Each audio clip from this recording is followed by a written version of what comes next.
Ale budeš muset teďka do těch polí a fakt zajet co nejdál, ty vole. Fakt co nejdál od dálnice. No, my jsme se vlastně domluvili, kde jsou ostatní, víš? Radši se projdeš, ty vole, než prostě to nechává tu silnice, protože...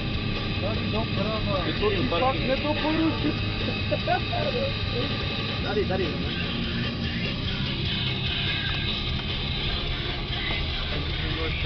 Pasí 2 kila. Píčo, 2 kila, vole. 2 kila? Na co? Ahoj. Za 2 kila, otec. Neměl jsem na náhodou zadarmo.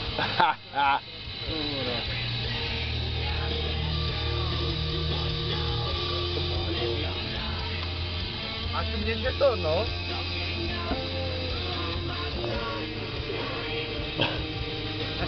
Teda tam budeš.